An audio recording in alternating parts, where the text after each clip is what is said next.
The transmission was simple. A human settlement on the outer agricultural moon of Varilia 9. A woman identified as Dr. Elira Venn. Charges: harboring stolen royal larvae. Biological treason. Endangering imperial lineage.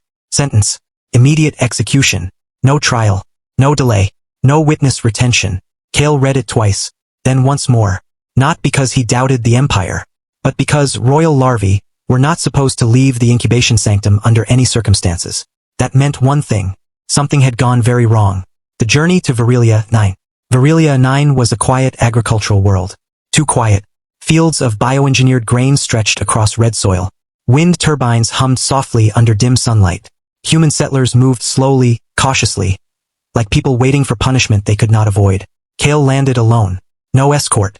Executioners never traveled in groups. They were not soldiers. They were finality. The settlement pointed him toward a remote medical facility on the edge of the colony. Old structure. Emergency lighting. Biohazard seals reinforced recently. That detail mattered. Kael noticed everything. He always did. The woman in the infirmary. Inside he found her. Dr. Elira Venn. Human. Late 30s. Exhausted eyes. Hands stained with antiseptic and chemical residue. She did not run. Did not panic. She simply looked at him and understood. "You're here for me," she said quietly. Kael's voice was flat. "For the larvae." A pause. Elira nodded slowly. "I assumed they would send someone like you." Kael stepped forward. His blade remained dormant at his side. "Where are they?" Elira didn't answer immediately. Instead, she turned and walked deeper into the facility. Kael followed. Not because he trusted her. Because he needed answers before conclusion. The sealed room. They reached a reinforced chamber. Biolocks. Triple filtration. Emergency stabilizers running at low frequency. Elira placed her hand on the scanner. The door opened. Warm air rushed out. And Kael saw them. Royal larvae. 3 of them. Floating in nutrient stabilization tanks. Alive. But fragile. Too fragile. Kael's sensors immediately flagged instability. Their biosignatures were fluctuating dangerously. One of them pulsed irregularly. On the edge of collapse. Kael's grip tightened slightly. "You stole them," he said. Elira shook her head. "No." A pause. "I found them dying." That sentence disrupted his protocol logic. Executioners were not trained for ambiguity. Only truth or violation. Nothing in between. The truth behind the plague. Elira activated a holo display. Medical scans appeared. Imperial incubation vaults. Then contamination readings. Kael watched silently as data unfolded. A plague strain had entered the royal sanctum. Not human origin. Not natural. Something engineered. It had spread through the larvae chambers silently. By the time it was detected, most nests were already failing. Elira spoke softly. "I was part of a humanitarian medical exchange program. When the outbreak hit, I was stationed nearby." She looked at the larvae. They weren't guarded anymore. They were just left. Kael's eyes narrowed. "That is impossible." "It happened," she replied. A pause.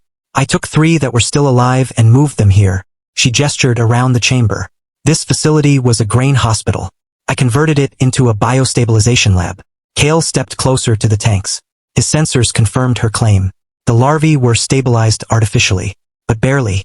The executioner's doubt. Kael's internal directive activated. Primary order. Terminate human subject. His blade responded with a faint hum. Elira noticed immediately, but she did not step back. Instead, she said something that interrupted his motion completely. "I didn't save them because they were royal." A pause. "I saved them because they were dying." Kael's hand froze mid-command. That was not a valid category in his world. Not royal. Not enemy. Not asset. Just dying. The question that should not exist. Kael lowered his arm slightly. "Why not report this?" Elira gave a tired laugh. "I did." A pause. No response came. Only your arrival. Silence filled the chamber. Kael processed the implication. The Empire had not sent a rescue team. It had sent an execution. Elira looked at him directly now. "Do you know what the plague does to royal larvae?" Kael didn't answer. She continued anyway. "It doesn't just kill them. It erases their neural imprint. Even if they survive physically, they don't become what they were meant to be." A pause. "They would have died as something unrecognizable." Kael's gaze drifted back to the floating larvae. One of them twitched weakly. Alive, but barely holding together. The break in the system. For the first time in his operational life, Kael hesitated. Not emotionally, logically, because the order assumed theft. But what he was witnessing was preservation. Not rebellion. not corruption. Preservation against collapse. Elira stepped closer to the tank. I've been trying to stabilize their immune lattice for 14 days, she said quietly. If I stop now, they won't last an hour. Kael's voice was lower. So you are admitting possession? Elira nodded. Yes. A pause. But I am also telling you the truth. Another pause. I did not take them from your empire. I saved them from its failure. The executioner stops. Kael activated his blade fully. It extended with a soft metallic whisper. Elira did not move. She only looked at the larvae. Not him. Not the weapon. Them. Kael raised it. Then stopped. Because the system inside him couldn't finalize the command. The larvae's bioreadings were still stabilizing under her care. Removing her now would not restore order. It would end what little life remained. And executioners were not supposed to calculate that. They were supposed to end, not preserve. The impossible decision. Kael lowered the blade slightly. Why are you still here? He asked. Elira looked at him. Because no one else came. A pause. And because someone had to choose them over protocol. Kael stood silent for a long moment, then turned his gaze back to the larvae. One of them pulsed stronger for a fraction of a second, as if reacting to her presence, as if recognizing safety. Kael's internal directive flickered again. Termination required. But another logic layer emerged. Life sustainment detected. Conflict. System paralysis. The shift. Kael deactivated his blade. The room did not explode into relief. No celebration. Only silence. Elira exhaled slowly, but cautiously. Kael stepped closer to the tank. For the first time, he was not an executioner. Just an observer of something still trying to exist. You kept them alive, he said quietly. Elira nodded. Yes.